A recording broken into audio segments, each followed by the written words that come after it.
Hey gang, today we're going to be talking about carbohydrates. I love this topic, I think it's fantastic. Let's just get straight into it. I'm going to do a thing where we've got like the really important notes you need to know and should write down for each thing. We're going to do it. We'll put the really important ones here, know them, memorize them, and then I'll go in depth and explain things over here. Okay, so let's start off by going, carbohydrates. Big page in your notebook.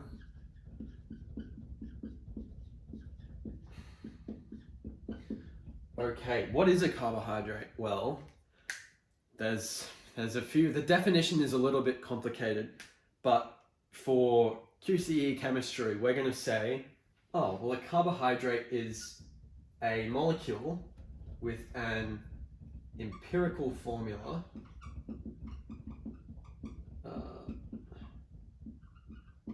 of CH2O. Empirical formula of CH2O. Now that's not the most precise definition, but for our purposes, it's fine. What does that mean? We'll cast your mind back to year 11 when we learned about empirical formula. This is the ratio of carbon to hydrogen to oxygen atoms in the molecule. So let's say we had a molecule with the molecular formula C6H12O6. Now this is the molecular formula. It's telling us the number of carbon atoms, the number of hydrogen atoms, the number of oxygen atoms. Now the empirical formula is telling us the ratio. So if I've just multiplied this ratio by 6, I've got this molecular formula. The ratio of carbon to hydrogen to oxygen is still 1 to 2 to 1. So, you know, we call this a carbohydrate by our definition.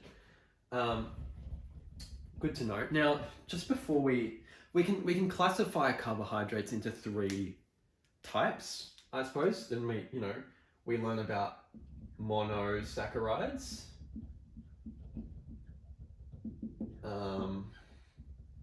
disaccharides, and polysaccharides.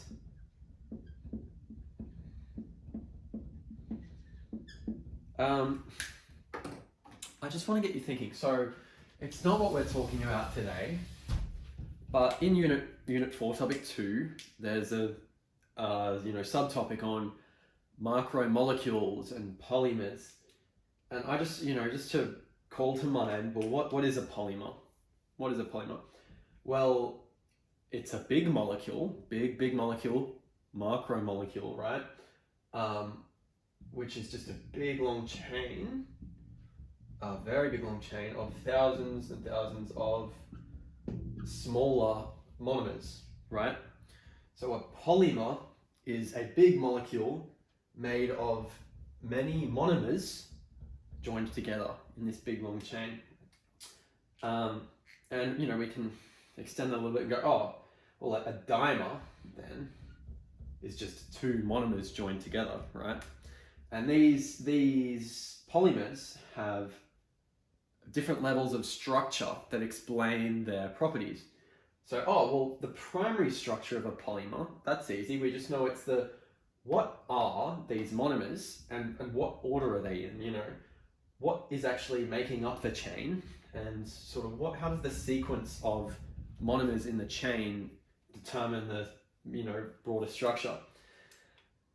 Secondary structure, well, okay, then we're going, let's just look at a local level, like in different sections of the chain. How are these guys arranged? What forces are occurring between them that's causing different sections of the chain to look a certain way? So if I was just to, draw out a big long chain just as a line, and it's forming a kind of coil structure, or it's just this flat sheet kind of structure, like this, the sheets on top of each other.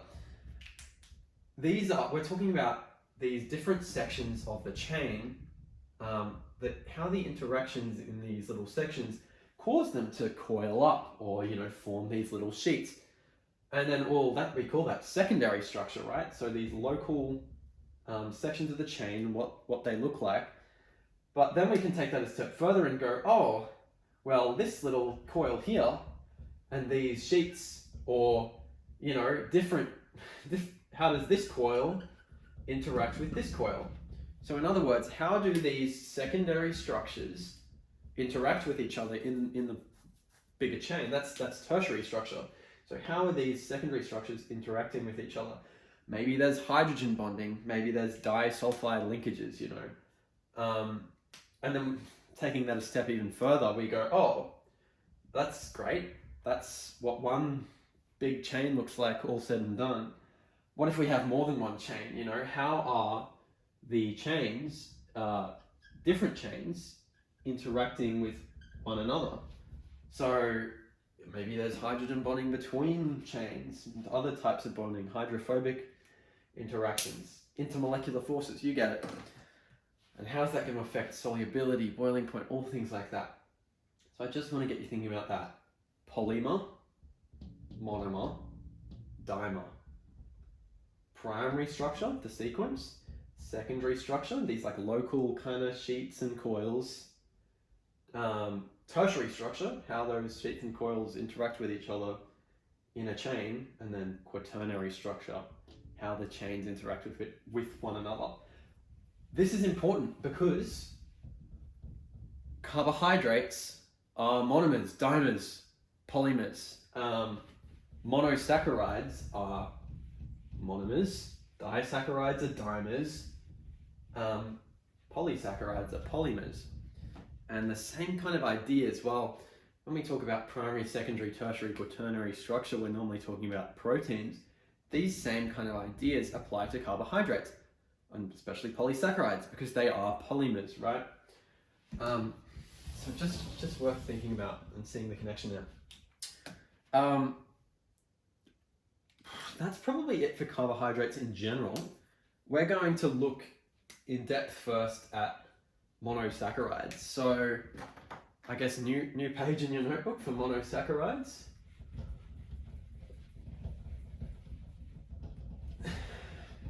I strongly encourage you to not just watch this video, but ideas that you think are relevant or worth taking down, please take them down. It'll help it get through your head. So let's go monosaccharides.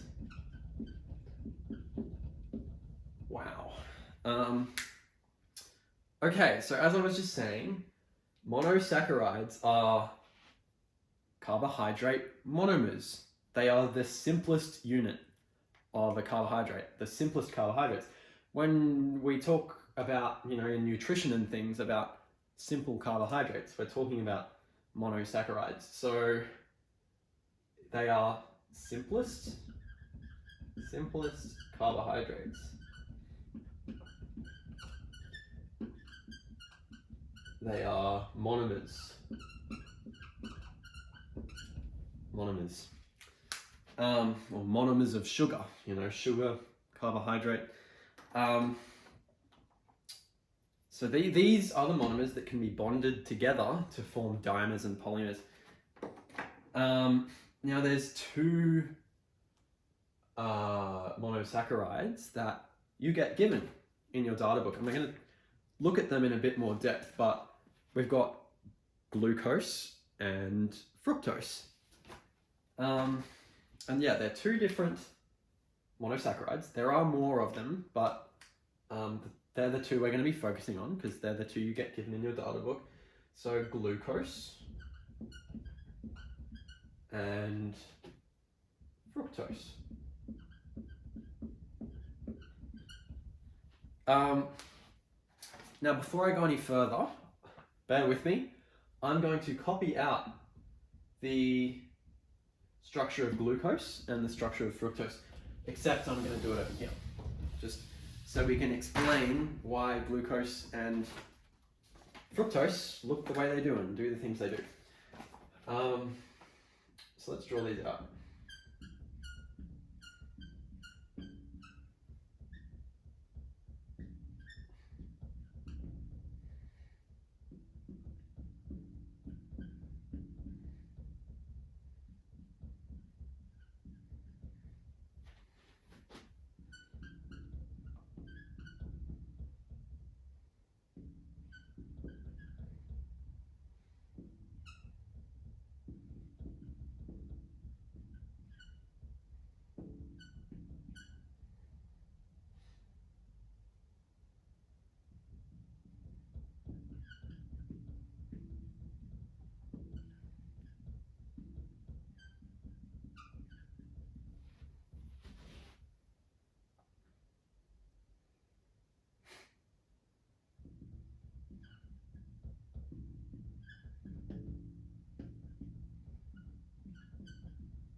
Okay, what are we looking at here?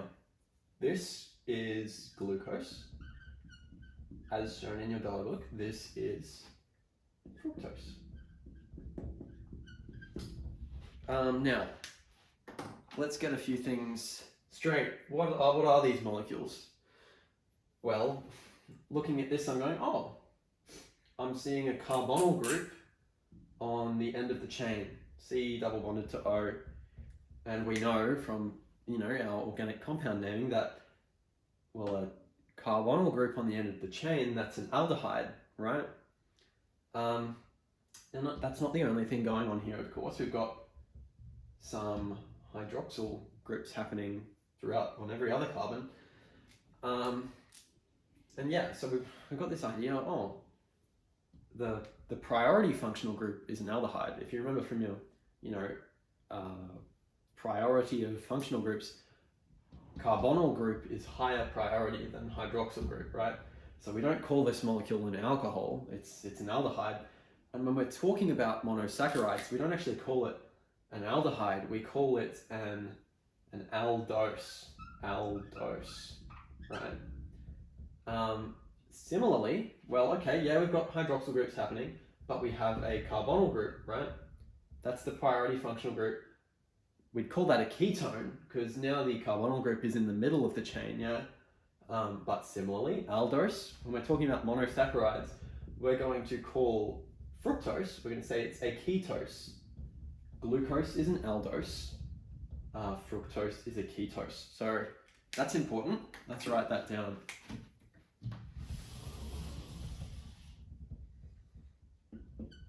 Aldose, ketose.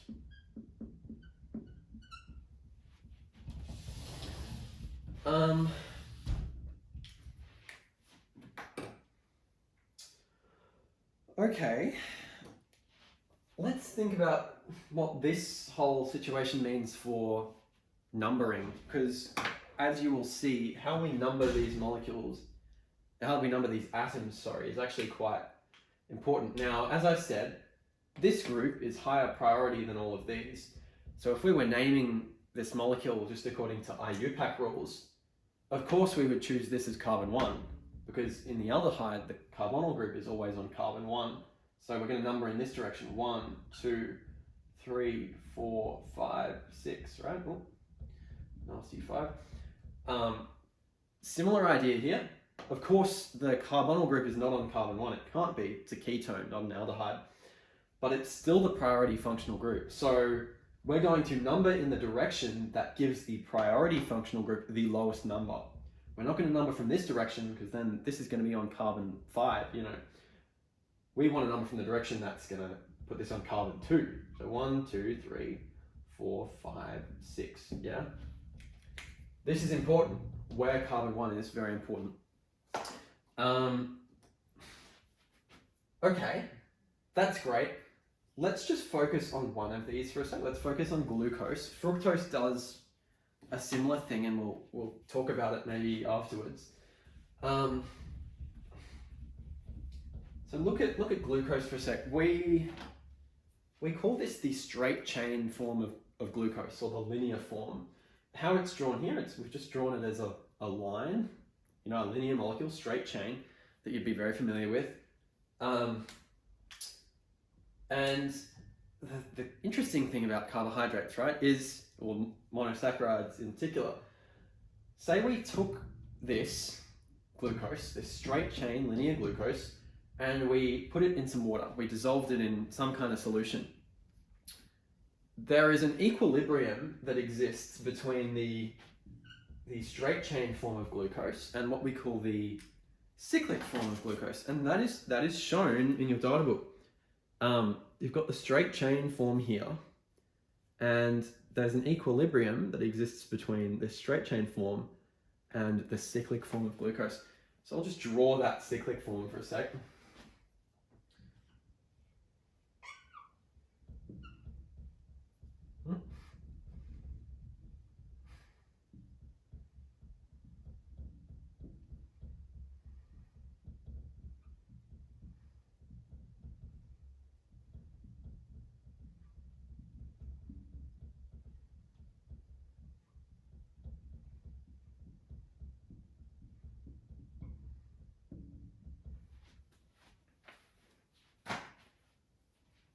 Okay, so we've got, this is what we call the cyclic form, or the ring structure of glucose, and this is the linear form.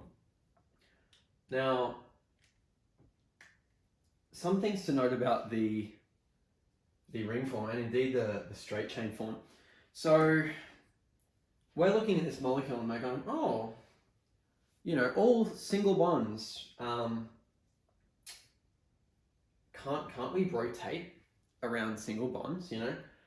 How about we like flip these two around? And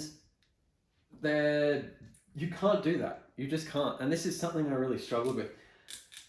You can't just swap the orientation of the OH and H relative to everything else here. And that's not really shown by this 2D line structure. Remember that each carbon, the 4 bonds around it are kind of arranged like a tetrahedron in 3D space, right? So if I just try and project that into 3D, well, this carbon, it's got like, you know, 2 coming out there, and like 1 coming out there and at the back, so it's not ideal. Well, let's just draw, you know, this last part of the chain. So coming out, going back into the page, coming back out of the page, and then we've got another one going out there,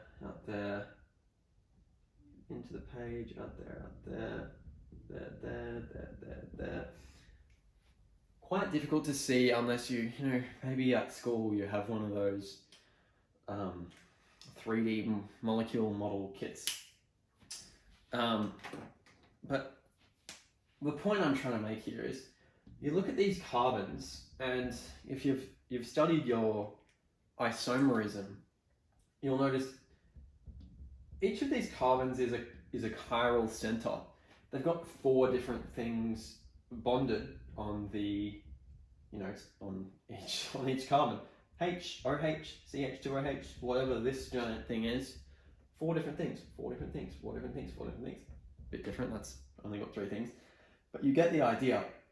So if I can't just go swapping things around willy-nilly and expecting that the molecule is still the same. In fact, if I'm on a chiral center, chiral carbon, and I decide I'm going to swap any 2 things, you know, even if I'm just going, I'm just rotating.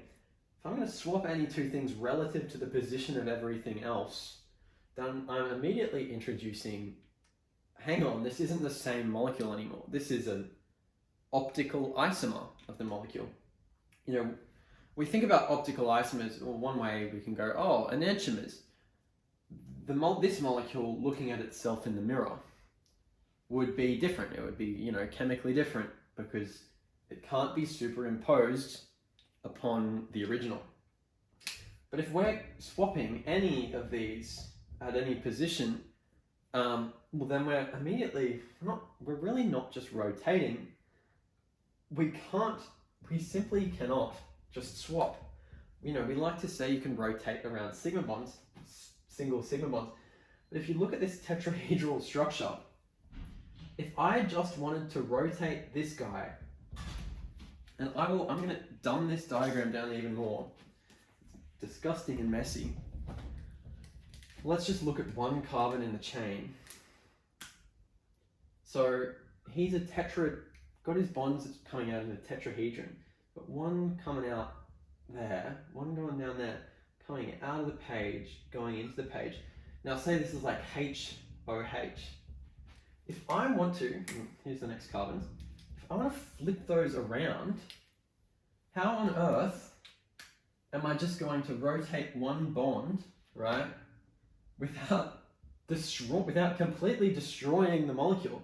I'm going to have to break these bonds before I can just rotate one of them, because they're in this tetrahedral chiral center. You just can't. It's like trying to rotate this. Like there's these bond angles from the tetrahedron are just preventing me from rotating it like that. Yeah, you can rotate around the axis of the bond. So I've got C to H there. Yeah, I can rotate the H, and I can rotate the OH, and say the rest of the molecule is coming down like that, I can rotate that whole thing maybe. That's a lot of a lot of torque you're gonna need to do that, but you kind of get the idea. It's not as simplistic as just saying, oh, we can rotate around single bonds. You can't. The minute you do, when we've got these chiral centers, we're introducing the possibility of isomerism.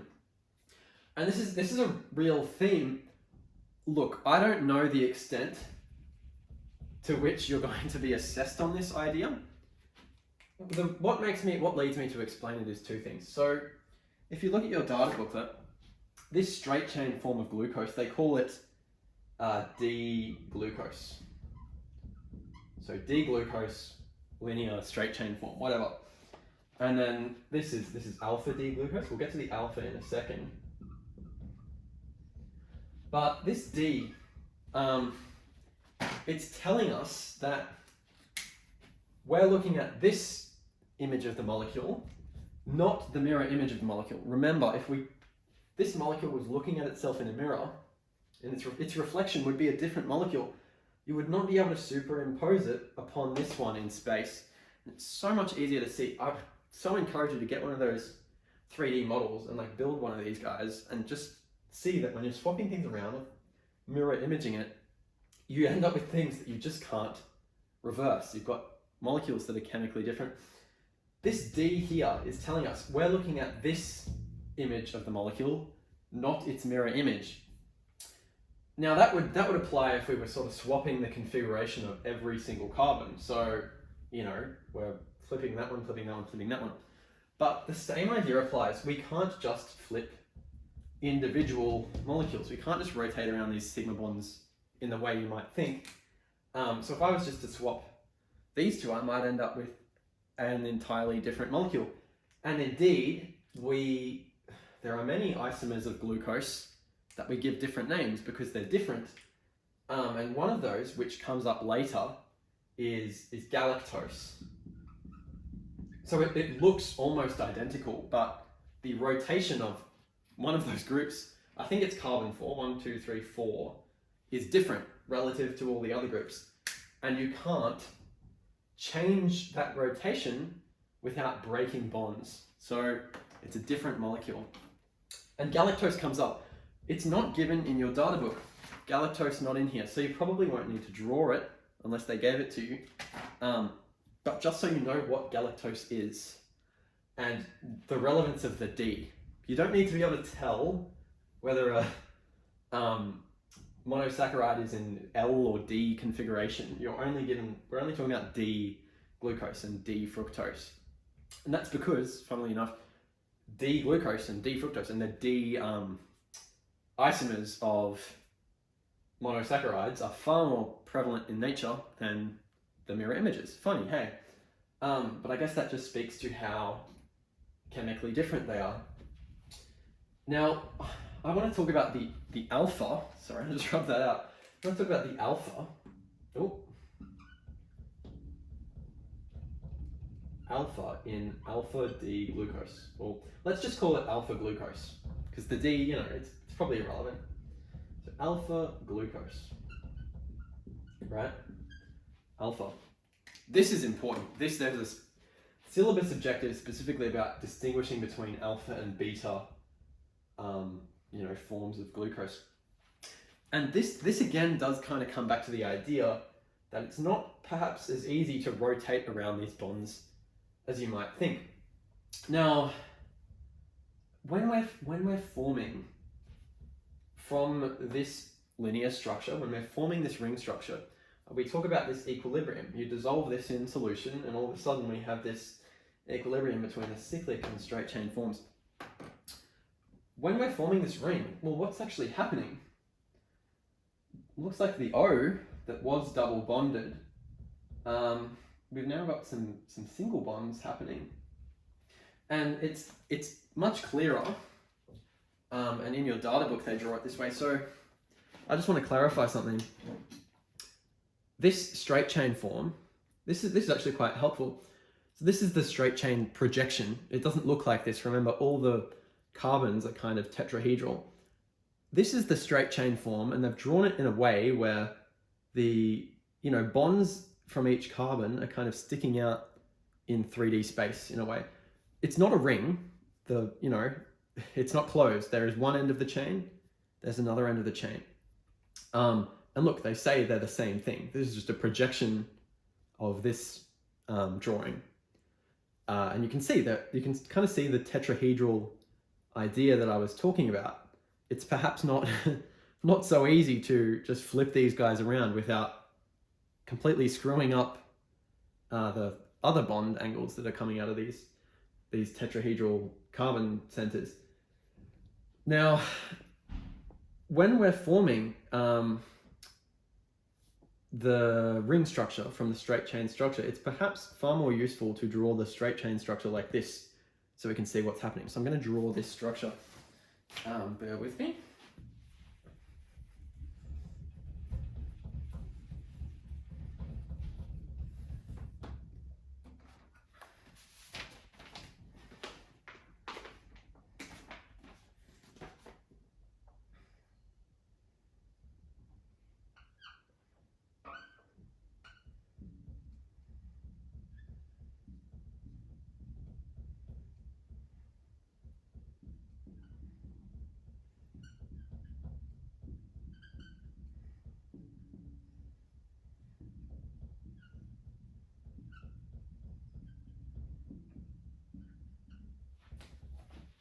So this is the same straight chain molecule that we were looking at before, but it's kind of been drawn in a 3D way.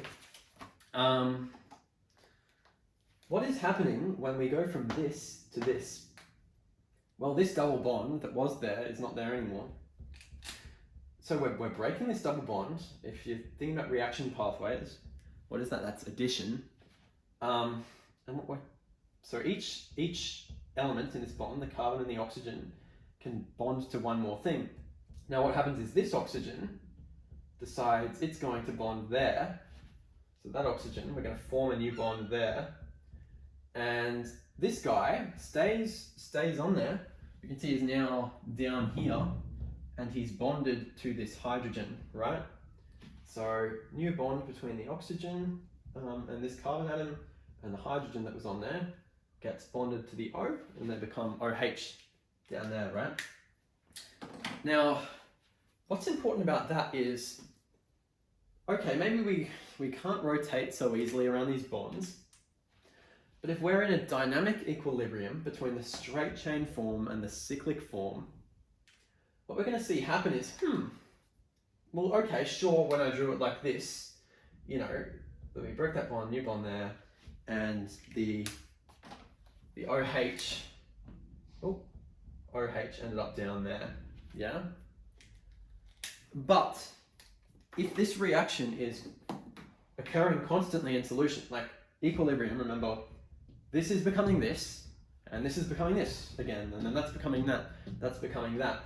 Every time we have this transition between the straight chain and the cyclic form, there's a possibility that if I just draw this again, this reaction, addition sort of thing happening, where'd my pen go? If I just draw that again, sorry. What do we have? We got H. O? Yep. There's nothing stopping me from saying, okay, well I broke this bond, and yeah, that this carbon is now joined to this O, but how about this hydrogen, in this reaction ends up facing down, and this oxygen joining with this hydrogen to form OH. The OH group is now facing up in this reaction. It was, it kind of occurred in the reverse orientation, and that's fine because we're talking about a reaction here. We're not just rotating, we're breaking bonds and reforming them. Now, that's another possibility. So when we talk about the cyclic form of glucose or fructose, you can see, well, I've drawn the OH here on the opposite side of the molecule to this CH2OH. You know, this is above the plane, if you will. This is below the plane of the molecule. Now, as I was just explaining, this could just as well be up here, right? So in that case, they'd be on the same side of the molecule. Now, if the OH group on this carbon and the CH2OH, like the end of the chain basically, if they're on opposite sides of the molecule, we can kind of use an analogy from double bond isomers. We could say, oh, that's a trans configuration. They're on opposite sides, right? We call that alpha glucose. Alpha glucose is when these guys are on opposite sides. Now, as I just said, what if when that addition reaction is happening, oh, that's a bit sketchy, sorry. The OH ended up on top and the H ended up on the bottom. Keep in mind, we're not really talking about top and bottom so much as we're talking about on the same side as this guy, because we could be drawing the whole thing upside down. Same side, so that's not trans anymore. That is cis configuration, sort of like, you know, when I'm talking about double bond. So that is beta glucose, and that's the key difference between alpha and beta glucose. The position of the OH group relative to the CH2OH group, or carbon 6, if you will, yeah? So yeah, the importance of that numbering is kind of clear here. You know, when we're talking about the straight chain form, the aldehydic carbon, the carbon with the C double bonded to the O, is this carbon. But of course we broke the double bond, but we're talking about the same atoms here. So that's still carbon 1, 2, 3, 4, 5, 6 up there, yeah? And the importance of that numbering will become really clear in a minute. This whole alpha and beta idea, so let's get that written down for glucose. It has these two equilibrium between straight chain and cyclic, so, well, I mean, this applies to both of them. So, let's put it in the middle, straight chain and cyclic. There's an equilibrium, right? Now, alpha glucose, we know that is OH, or we can just say it's a cis configuration, you know what I mean? So alpha is a cis configuration. Oh, sorry, trans configuration. Alpha glucose is when the OH and the CH2OH are on opposite sides. So trans, beta configuration is cis. And look, fructose, really, really similar, except we won't be talking about carbon 1 anymore. So I'll just draw fructose really quickly.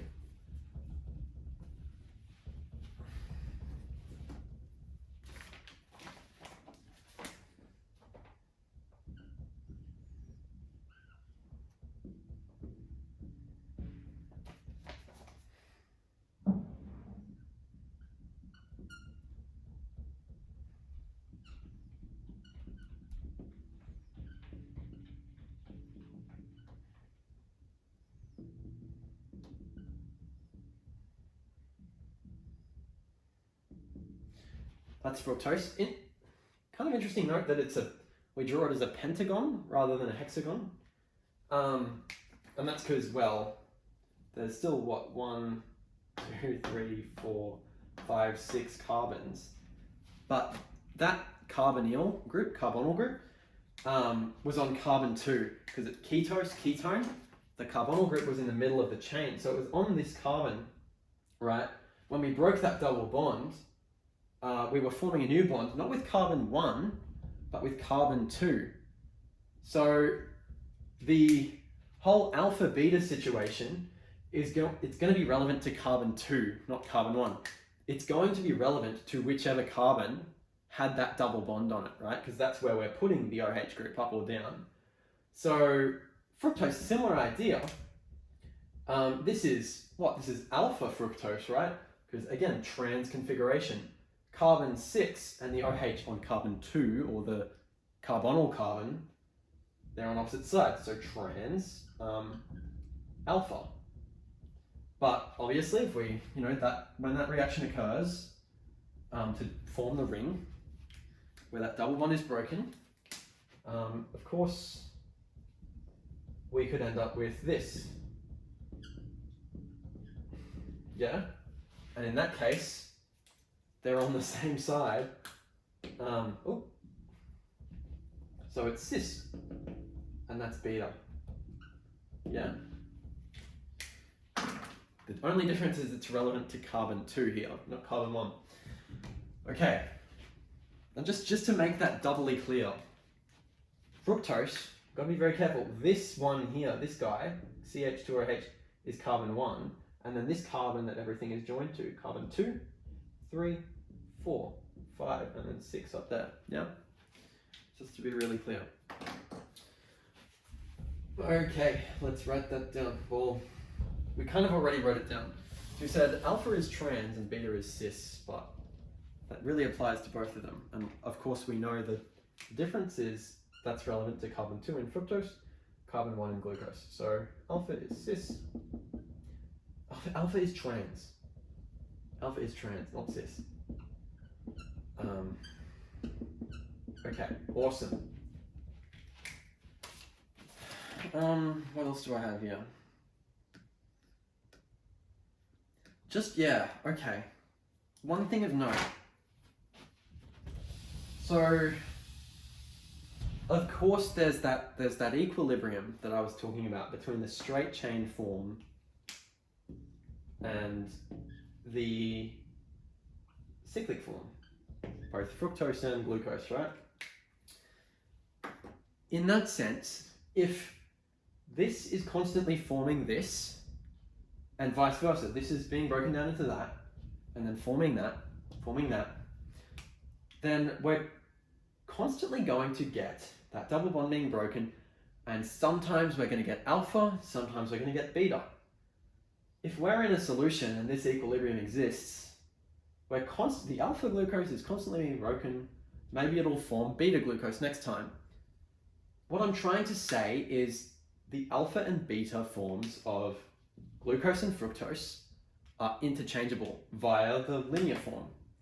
So if I have some alpha glucose and I put it in solution, then this is going to happen, and I'm going to end up with not only some alpha glucose, but also some beta glucose, because it's gone and formed this, and it's gone and formed that, and what do you know? Some of the time, the OH group ended up on top. So just worth noting, they're interchangeable via the linear form. We'll write that down. Alpha is trans, beta is cis, but they are interchangeable. But in solution, via the straight chain form.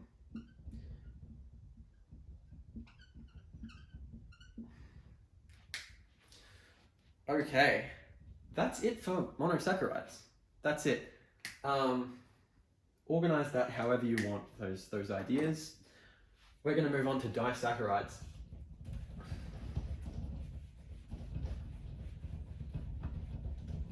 So with that whole polymer, monomer, dimer analogy I was using before, disaccharides are dimers. They're two monomers, two monosaccharides joined together. You need to be able to describe the formation of disaccharides using equations. Now, the syllabus does not specify what kind of equations we're talking about. Are we talking about word equations? Are we talking about structural equations? So, I mean, at that point you have no choice but to know both.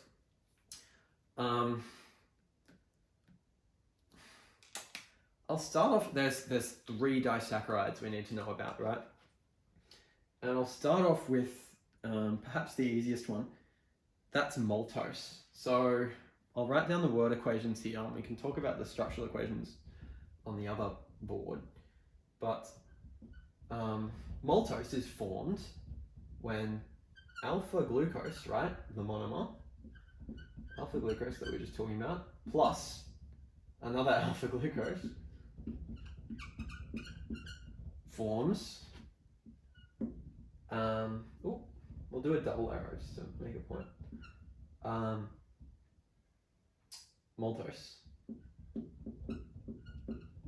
and water.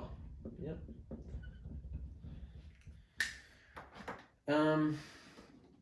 Now let's be really specific about what's happening. So if I was to draw this out, alpha glucose and alpha glucose combining to form maltose and water, we'll see this is actually a condensation reaction. So I'm going to draw out, bear with me, I'm going to draw out two alpha glucose monomers. And if you were asked to write the structural equation for the formation of maltose, this is what you'd do. So first, I'm going to draw out two alpha glucose, just like I see it in my data book.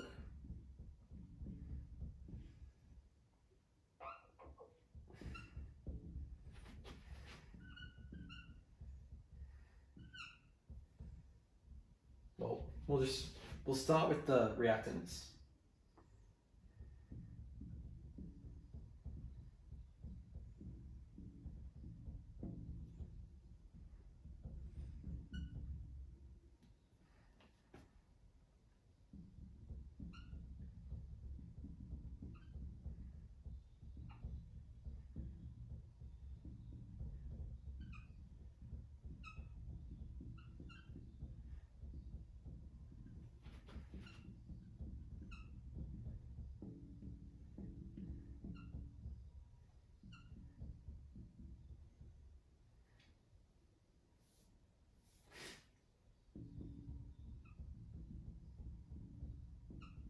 Okay, so they're both alpha glucose, yeah? Trans, opposite sides of the plane. So if we're combining these to form maltose, what's actually happening? Well, we say, right, carbon 1, remember this is carbon 1, 1, 2, 3, 4, 5, 6, carbon 1 of one alpha glucose monomer joins with carbon 4 of another alpha glucose monomer to form maltose. How do these guys join? Well, we call it a glycosidic bond. So we're going to knock out this OH group, sorry. It's getting a bit yucky. Knock out that OH group and knock out a H here. So we're removing two hydrogen atoms and one oxygen atom, H2O, and then this oxygen atom is going to bond with this carbon atom, and we call that a glycosidic bond, so new bond formed. And I'll show you, I'll draw what that looks like. So your final molecule, it's pretty tedious, you're gonna draw this out again, basically.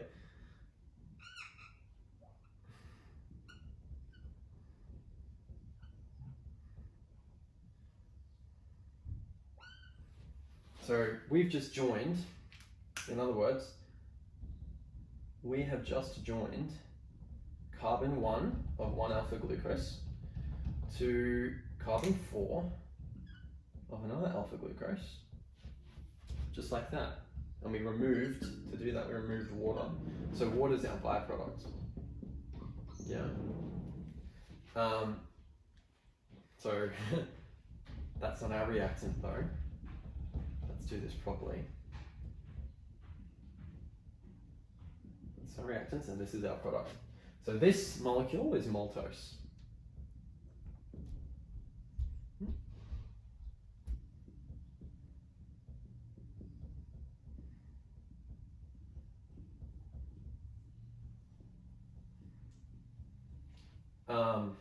You know, the same substituents above and below as we have here. That's maltose and we form water as a byproduct.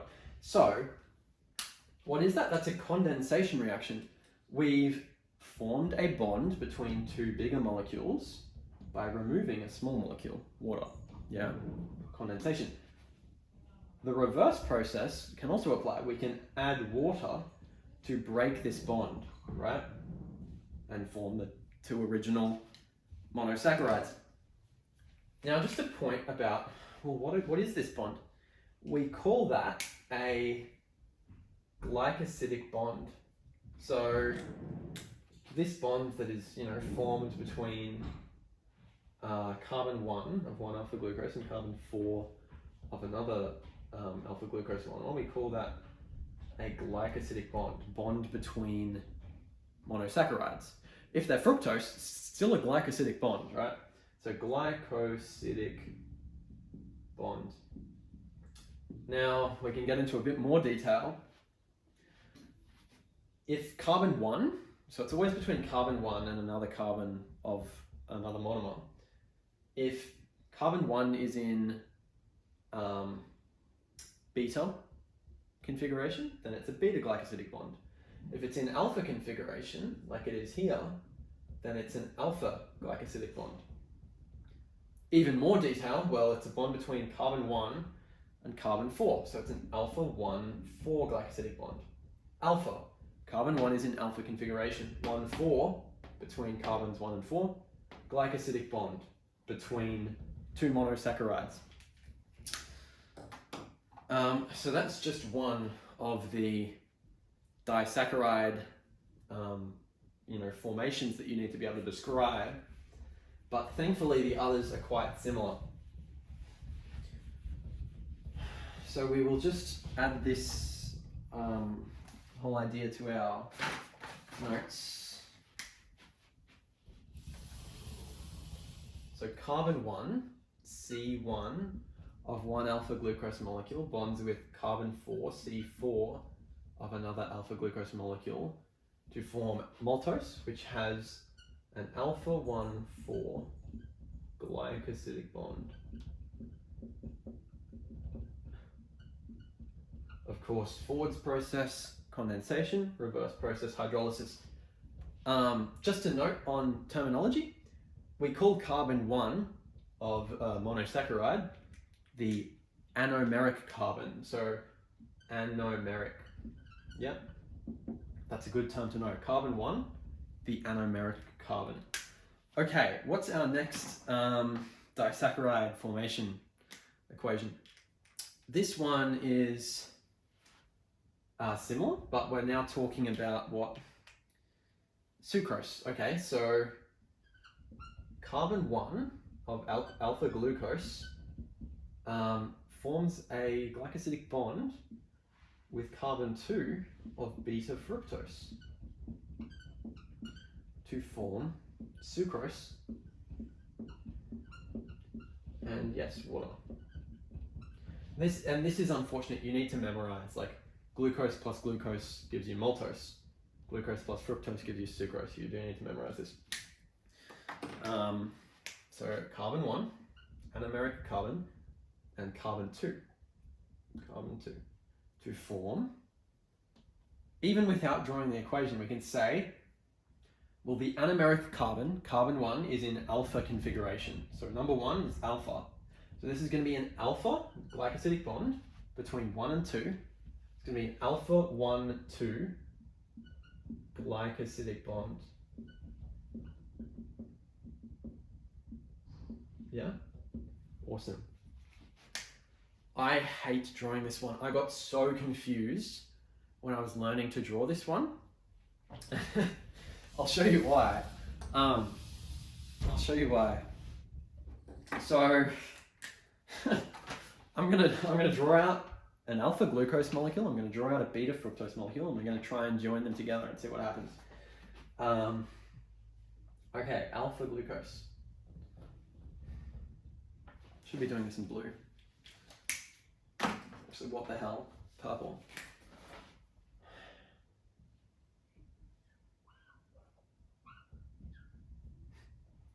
Disgusting. Okay.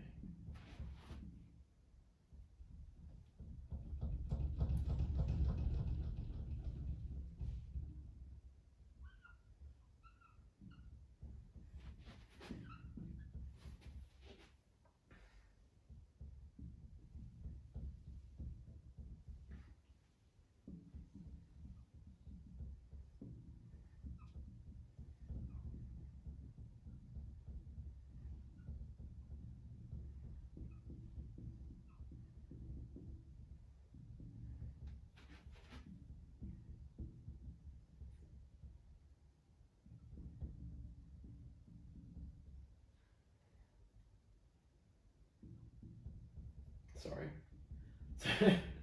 When you're drawing beta fructose, remember in your data booklet, you're shown alpha fructose. To get beta fructose, we're going to flip carbon 2's orientation around because we're talking about fructose. So OH, CH2OH.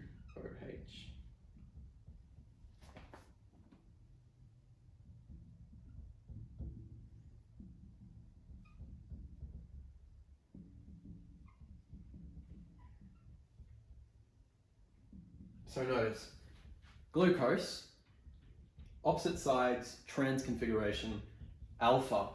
Fructose, same side, cis configuration, beta. Alpha glucose, beta fructose.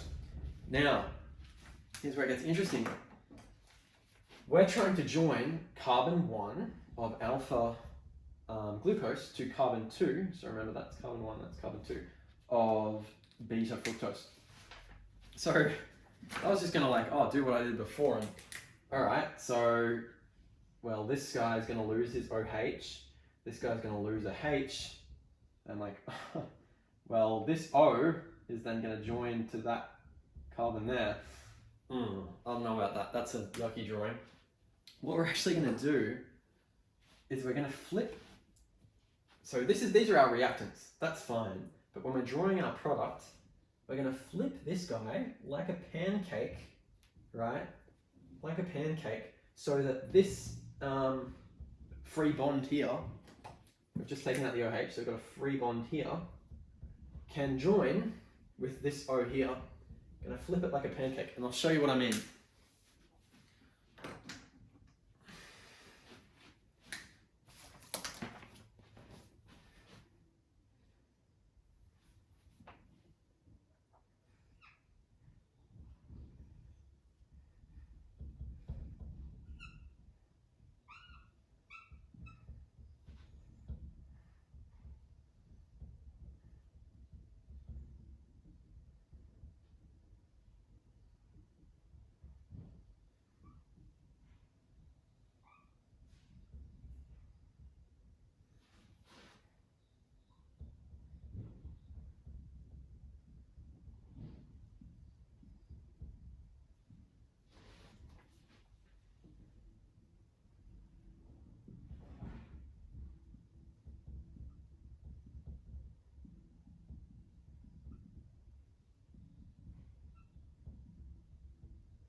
Okay, so I've drawn all the substituents on the alpha glucose, and I now just said, well, I've flipped this guy like a pancake.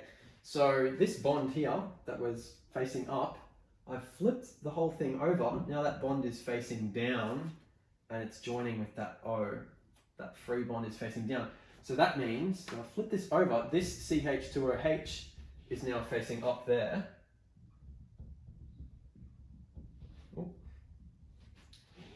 This guy, flipped him like a pancake, so that guy is now there. H is on top, OH is on the bottom. Flips like a pancake, ooh. OH is on top, H is on the bottom. And lastly, ooh, H is on top, HOH2C is on the bottom. Yeah? So this is carbon 2. If we drew in the numbers on our reactants, and we did, carbon 1 is here, carbon 2 is here. We've just rotated the whole thing, so carbon 1 is there, but now this is carbon 2.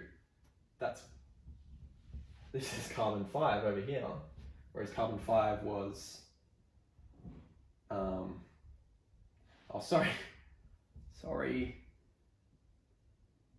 This is carbon 2. Yeah, sorry, they're on opposite sides. So this was carbon 5 originally. We're joining carbon 1 to carbon 2. We've flipped the whole thing. So carbon 2 is now on the left.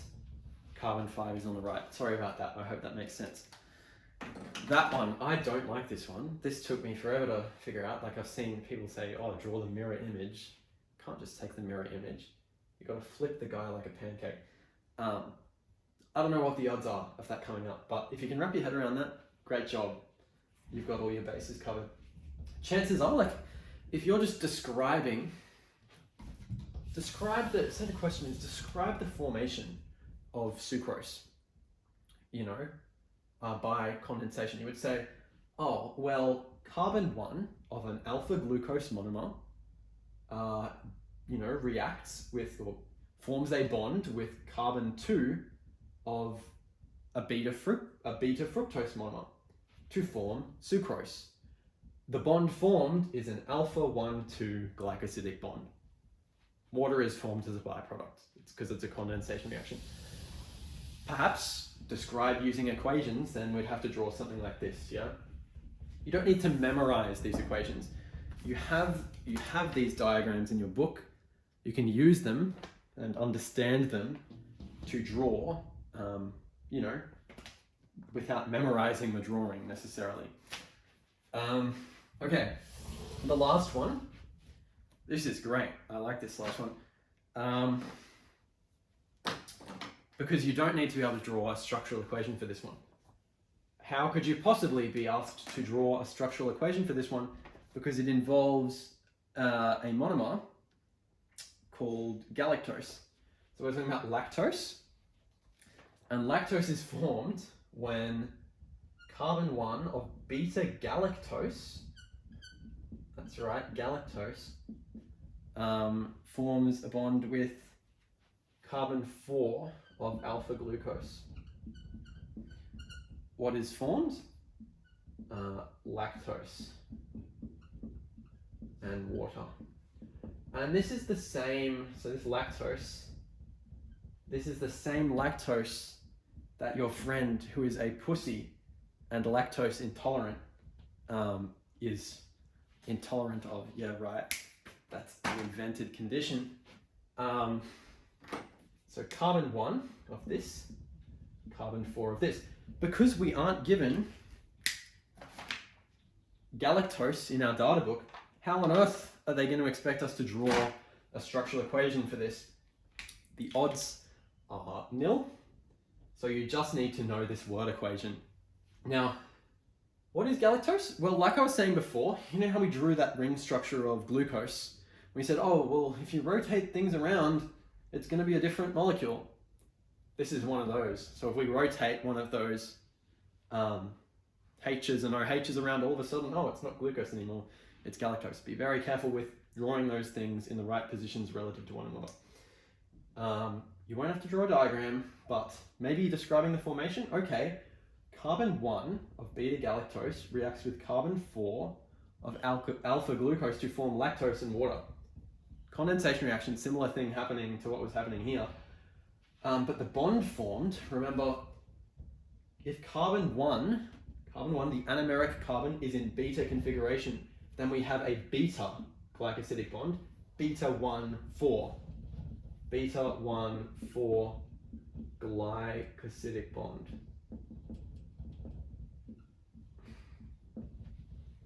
Yep. And that is it for disaccharides. Get that down. Practice drawing the diagrams for these two, but don't try and memorize. Practice the skill of drawing the diagrams. But that's it for disaccharides. On to polysaccharides.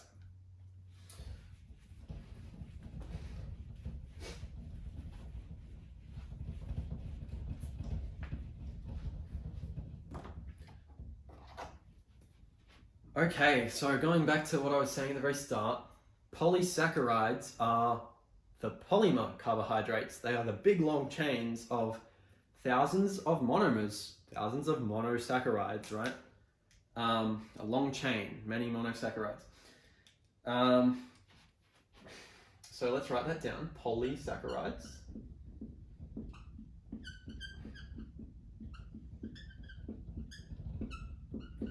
They are polymers formed in condensation reactions. You know how we had two monomers reacting in a condensation reaction to form a disaccharide? Well, if we have more than two, then we've got a polysaccharide. Still a condensation polymer, so formed in a condensation reaction. I'm going to write that down. Polysaccharides are a natural condensation polymers. They're formed in condensation reactions. So they're a big chain, like long chain of monosaccharides.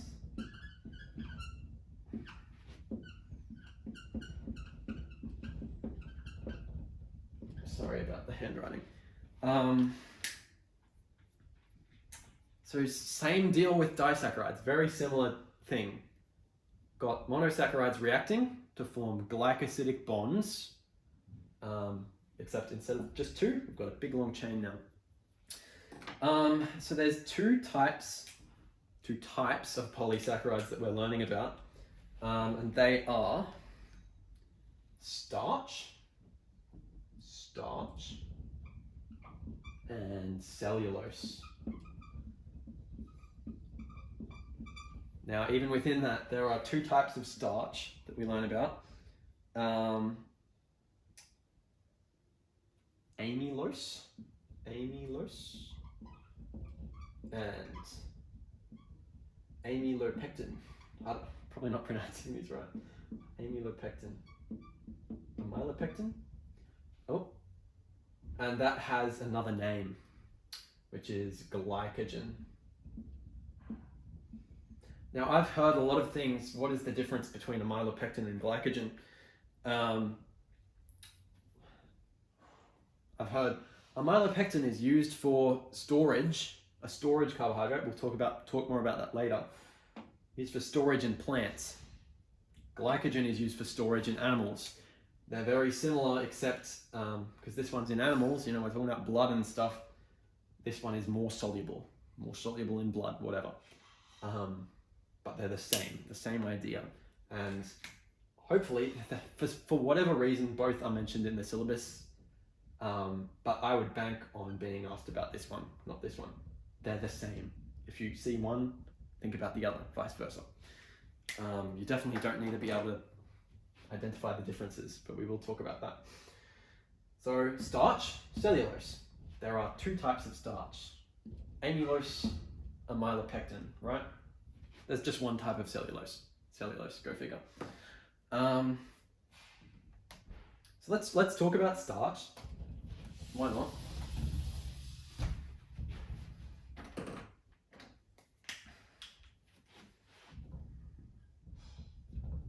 Bad color.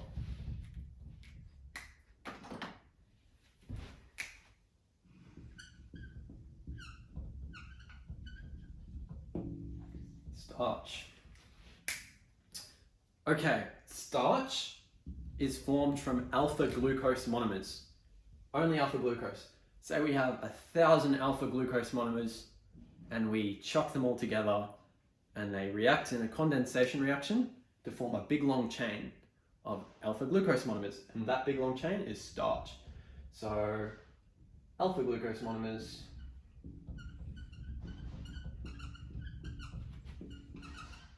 now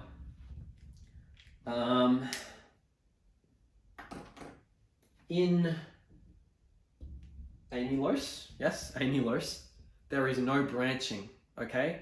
In amylopectin, there is branching. This is the key difference, and everything else that you kind of talk about comes from this key difference. So let's represent, the formation of starch is, to describe it using an equation, we'd go, alpha glucose monomers react in a condensation reaction, forming glycosidic bonds to form starch.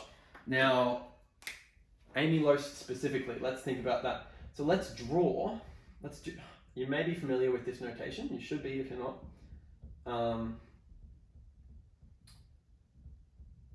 So we've got an alpha glucose monomer, and let's say we've got N, okay, of these. We've got many, many of them. N, and I'll draw in the substituents. H, OH, H, OH, OH, H, H, OH, CH2, OH, H. So we've got many big number of alpha glucose monomers.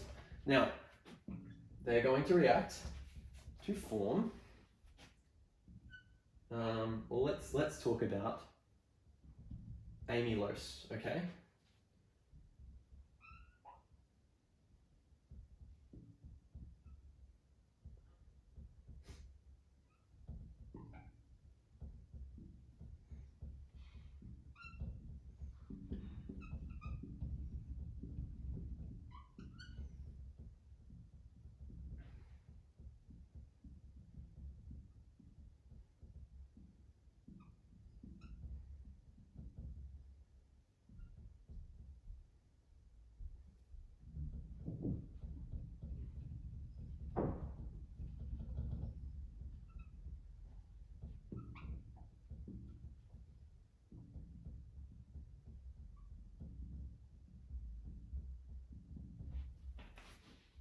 Okay, so let me just explain what's going on here. We have N alpha glucose monomers reacting in a condensation reaction to form this big long chain. This notation, this repeating unit notation. So I'm saying this thing repeats itself N times. And that makes sense, right? We've got N of these guys, they form N of these guys who are just joined together. That's the only difference. And we use these square brackets and put a little n down there to say they're a repeating unit. Now, what's happening? It's very, very similar to the formation of what? Maltose. You know, maltose was the disaccharide when we joined two of these together. We're joining carbon 1 of each alpha glucose monomer to carbon 4 of the next one. So see how carbon 1 forms a glycosidic bond with carbon 4 of the next monomer in the chain. Let's to copy this guy and paste him next to there. Copy, paste. Carbon 1 is joined to carbon 4. So carbon 1, 4. Carbon 1 of this guy is joined to carbon 4 of the next guy. And of course, alpha glucose monomers. So carbon 1 is in alpha configuration. We call it alpha 1,4 glycosidic bonds. Now this is amylose because there is no branching. Let's write that down. So amylose has no branching. And because of that, well, the only types of bonds involved are alpha 1,4 glycosidic bonds. Alpha 1,4 glycosidic bonds. That's the only type of bond. They're just the bonds between monomers. Alpha 1,4 glycosidic bond. Okay. Just note. See how I've done this N-1 H2O? We have N monomers. We're reacting them together. We form a glycosidic bond between two monomers. Now, we've got N of them reacting together, but we're going to have N-1 bonds. If we have two monomers, we're going to have one bond between them. If we have three monomers, we're going to have two bonds between them. So we have, every time we form a bond, we form a water molecule. We have N-1 bonds, so we have N-1 water molecules. Who knows if you would lose a mark for that? Just really specific, but good to know. So we've talked about amylose. Let's think about amylopectin. Now, I'm just doing this for explanatory purposes. Amylopectin, basically, it has a branch every 20 monomers or so. So obviously, are they going to ask you to draw 20 monomers and draw a branch? No, they're not. I'm just going to draw in what one branch might look like though, just so you get an idea. And so in amylopectin, we've still got these 1,4 glycosidic bonds, but we also have the occasional, what we call an alpha 1,6 glycosidic bond. So let's just say, let's say I've drawn it in a difficult place. I'm going to rub out this stuff on top so I have more room. So this is a big long chain, and say every 20 monomers we have a branch. And this branch is going to come out the top here, because this is carbon 6, right? 1, 2, 3, 4, 5, 6. Carbon 6. I'm going to draw another alpha glucose monomer.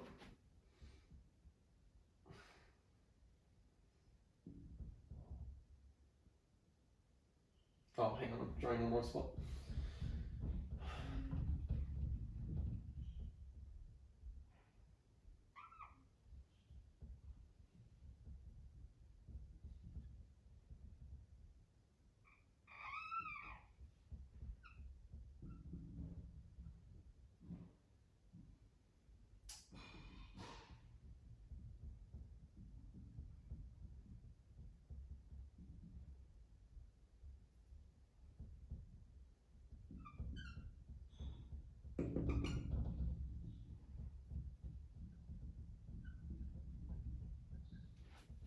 As I was saying, there's no way you're going to be asked to draw something like this because the branches only happen every 20 monomers. But this is what a branch looks like. So carbon 1 of the end of the branch, right, is joined to carbon 6 of, you know, a monomer within another chain. So we're starting a new chain, basically going up, and this chain continues. That's a branch. So the key point here, what I'm trying to make is, because amylopectin has branches, yes, it has alpha 1,4 glycosidic bonds between monomers in the chain. It also has, every time there's a branch, it has an alpha 1,6 glycosidic bond between branches, right? Between the branch and the chain, alpha 1,6 glycosidic bond. So the difference between amylose and amylopectin, this one has branching,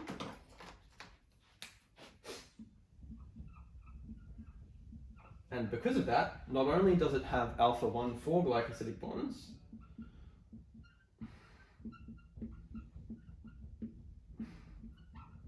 it also has alpha 1,6 glycosidic bonds.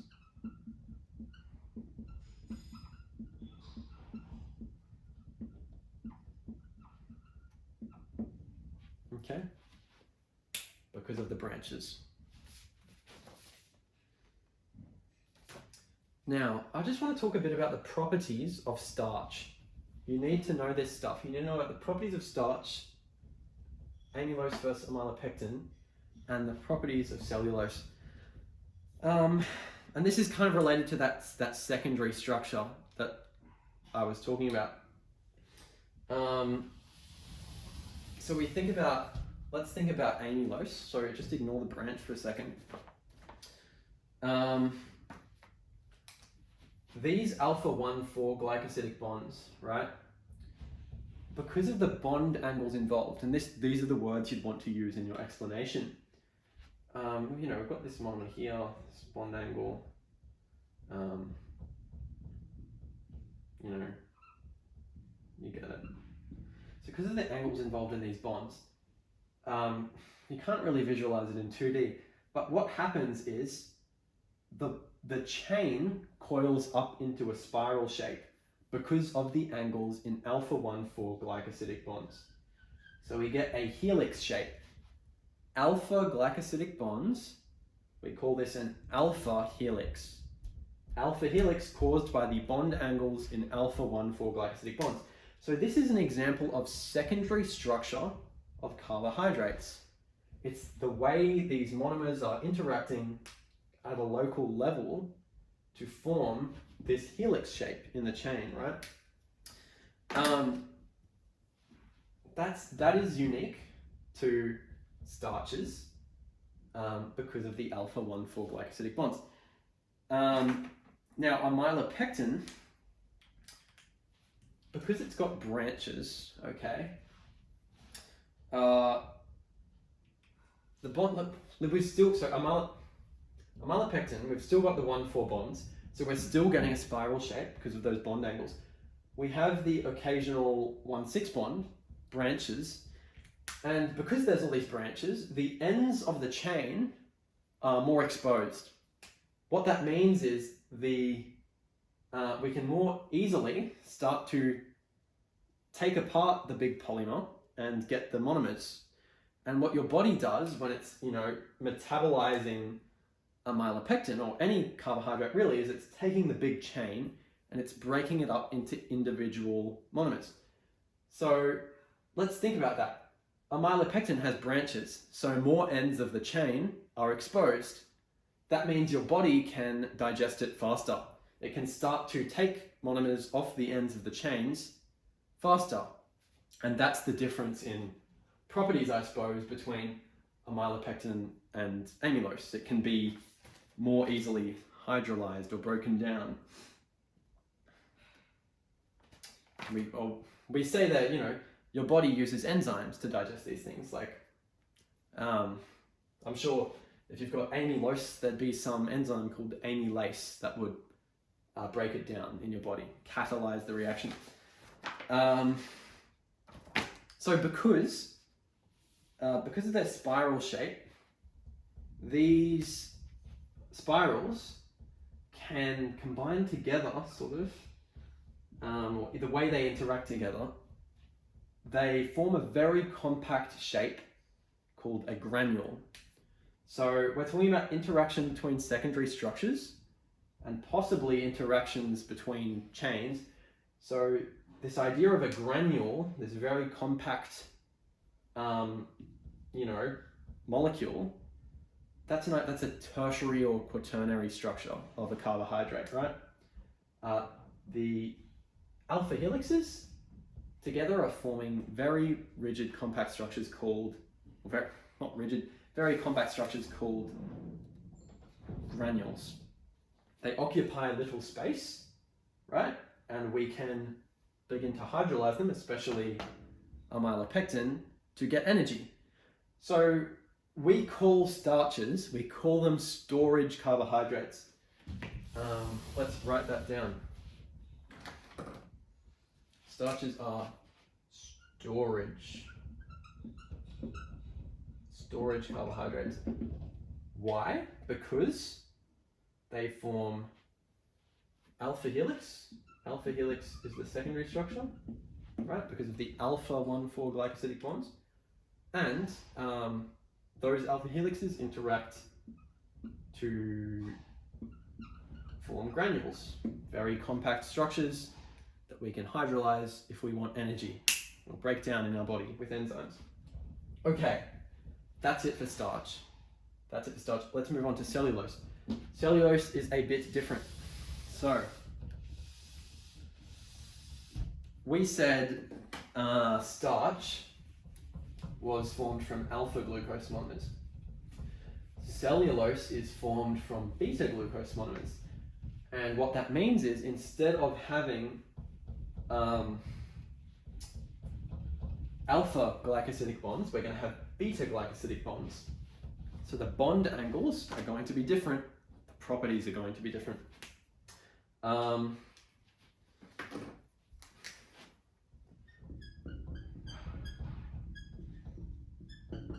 Okay, let's draw beta glucose monomers.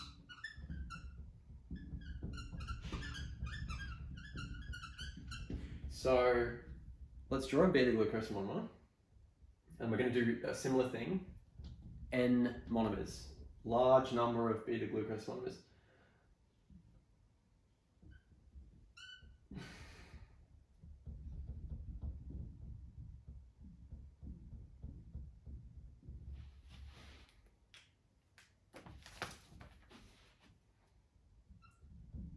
OH is on top this time, or on the same side as the CH2OH.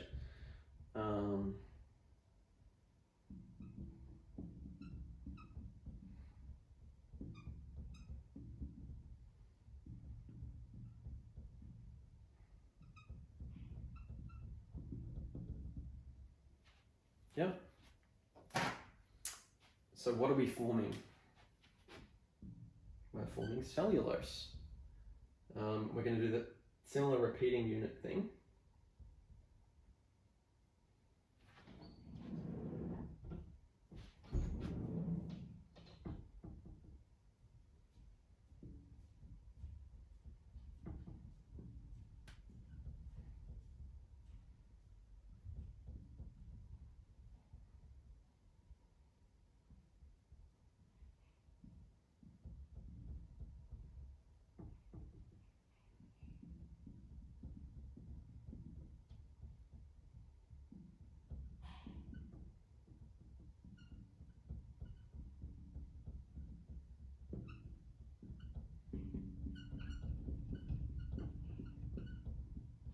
Okay.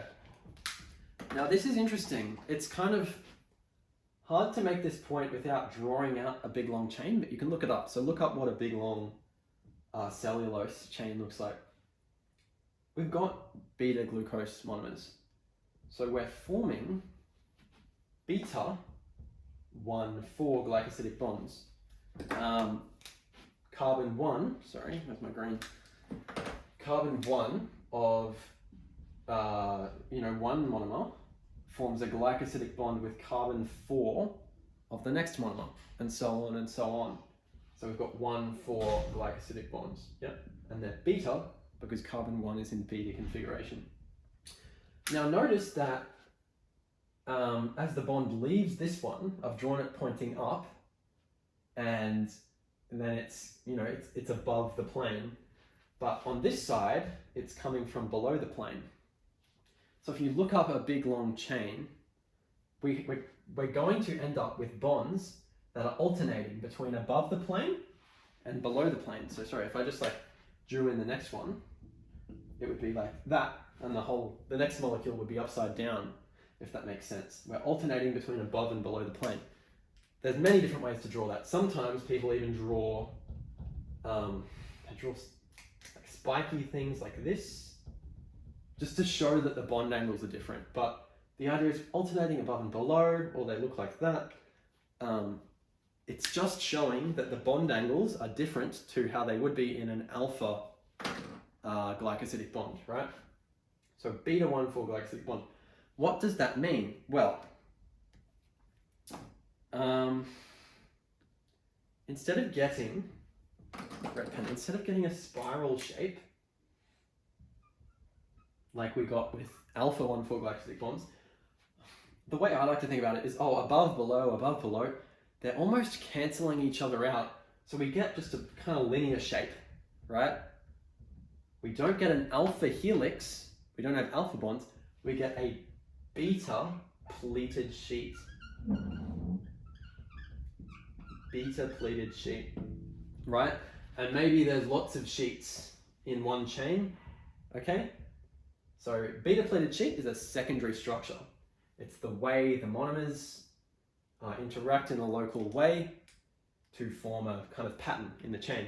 Then we might have interactions between sheets within chains, that would be tertiary interaction, and between chains, that would be quaternary, right? Beta-pleated sheets. Okay, so when these sheets interact with one another, we've got all these OHs and everything sticking around. So we're gonna get hydrogen bonding between sheets, yeah? And that's going to form, they're gonna stack really closely together, these beta-pleated sheets. So secondary structures gonna stack really closely together thanks to hydrogen bonding to form microfibrils, okay? Microfibrils. And all that is, that's just these sheets interacting via hydrogen bonding to form a really rigid and strong structure. So we call that a structural carbohydrate. Let's write that down. So, we've got beta glucose monomers.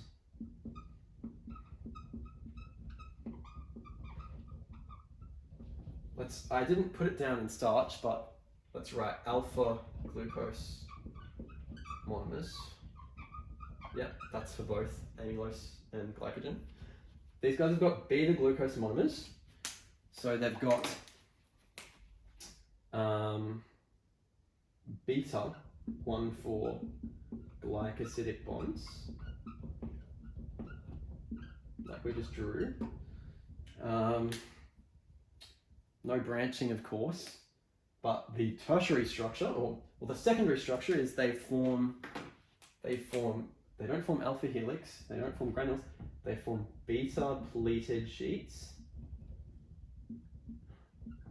And the tertiary/quaternary interaction that these sheets have with one another, they form microfibrils, just big stacks of sheets stacked closely together thanks to hydrogen bonding, microfibrils.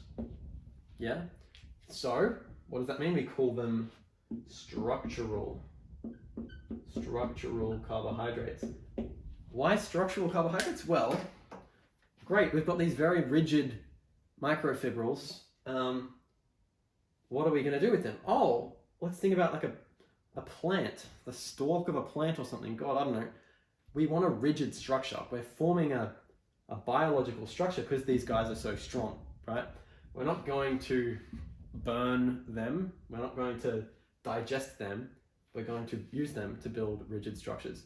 Think grass, that's a good example. Cows eat grass so they can metabolize the cellulose in grass. Grass is a structure, strong microfibrils, beta-pleated sheets, yeah? That is it. That is it for carbohydrates. I've gone very in depth, okay? So my parting word to you is this stuff is far more important, contrasting, comparing, far more important, or explaining, than drawing the equations. That's important. Don't get me wrong. And perhaps disaccharide equations are more important than polysaccharide equations. But you can still use this repeating unit idea, okay, to describe the formation of polysaccharides. But I would suggest be able to compare, contrast, explain the properties of disaccharides, well, not disaccharides, but polysaccharides. Be able to explain the formation of polysaccharides. What type of monomer are they? What kinds of bonds are we forming? But don't fret too much about the specifics of your structural equation. Don't fret too much. Yeah, thanks for watching to the end.